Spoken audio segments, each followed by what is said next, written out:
எல்லாம் நல்லா இருக்கீங்களா? இன்னைக்கு நம்ம வீட்டில் நைட்டு டிஃபனுக்கு வந்து ஒரு சாம்பார் தாங்க வைக்க போகிறேன். என்னன்னு சாம்பார் பார்த்தீங்கன்னா, ரெகுலராக நம்ம காய்கறிலாம் போட்டு வைப்போம்ல, அதே மாதிரி தான்.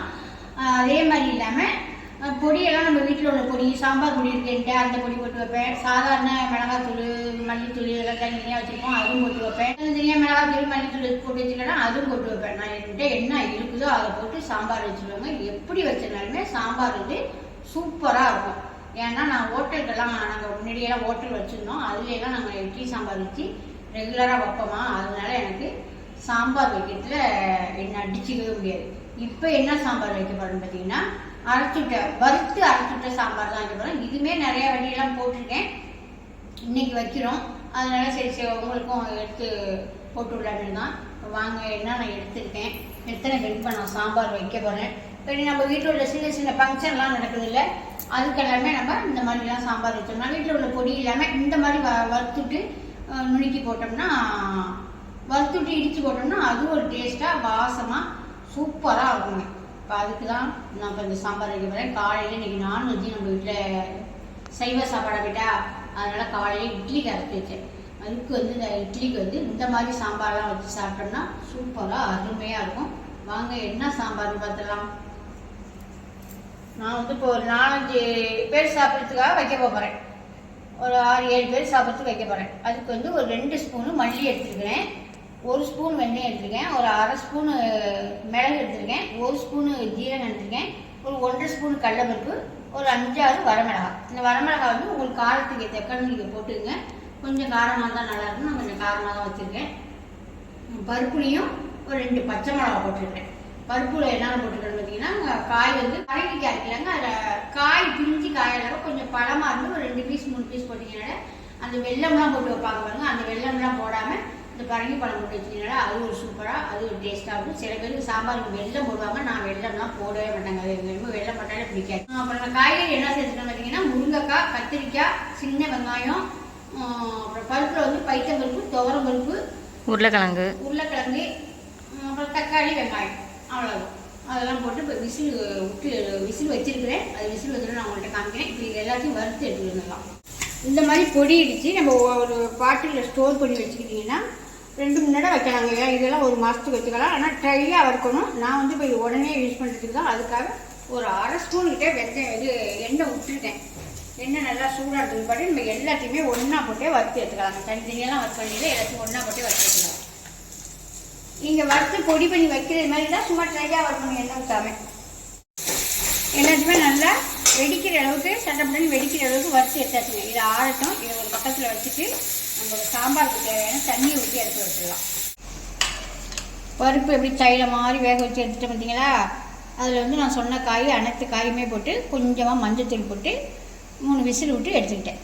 இப்போ வாங்க, அது ஒரு பக்கம் இருக்கா. இப்போ தண்ணி, அந்த சாம்பாருக்கு தேவையான தண்ணி ஊற்றி வச்சுருக்கேன். ஒரு 3 டம்ளர் கிட்ட வச்சுருக்கேன். அந்த தண்ணி நல்லா சூடாகிட்டு கொஞ்சமாக புளி ஊற்றிக்குவோம்.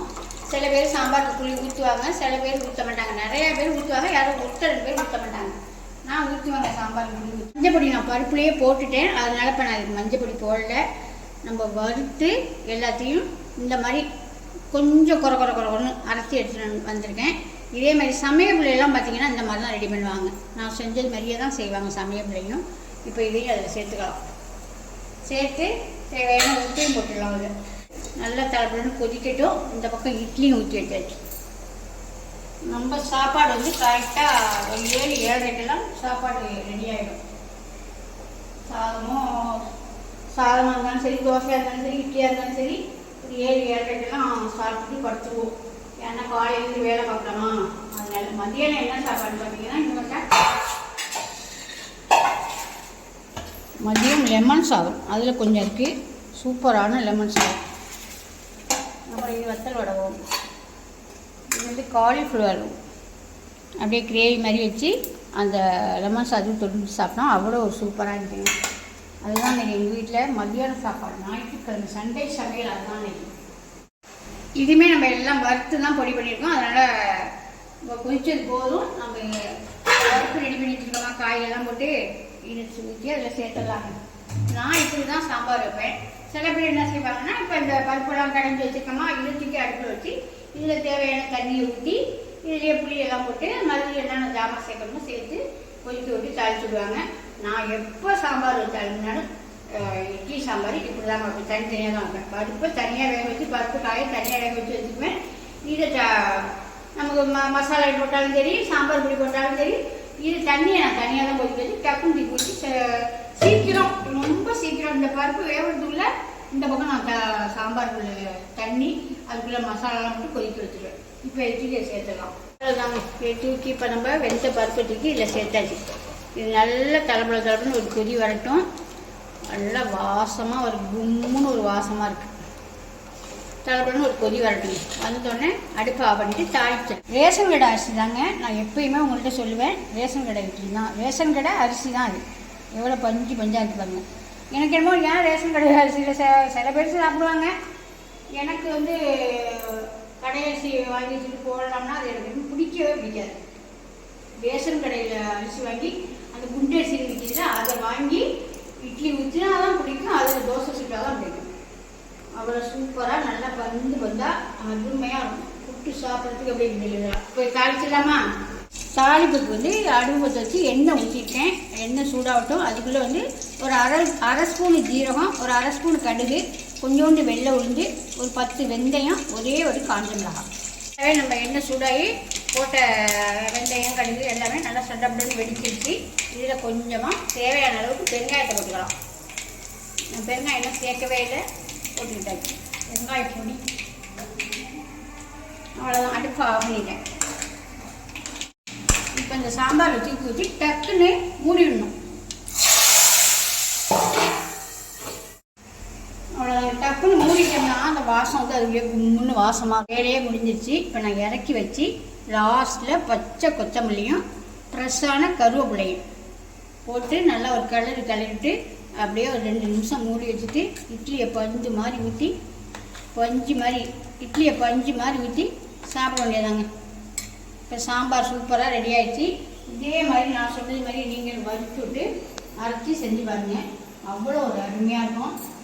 செஞ்சு சாப்பிட்டு பார்த்துட்டு எப்படி கமெண்ட் சொல்லுங்கள். இப்போ இட்லியெல்லாம் ரெடி ஆகட்டும், அப்புறம் பார்க்கலாம். இட்லியெல்லாம் முடிச்சு எல்லாருமே சாப்பிட்டே முடிச்சிட்டாங்க. இப்போ நான் லாஸ்ட்டில் தான் சாப்பிட்டுருக்கேன்.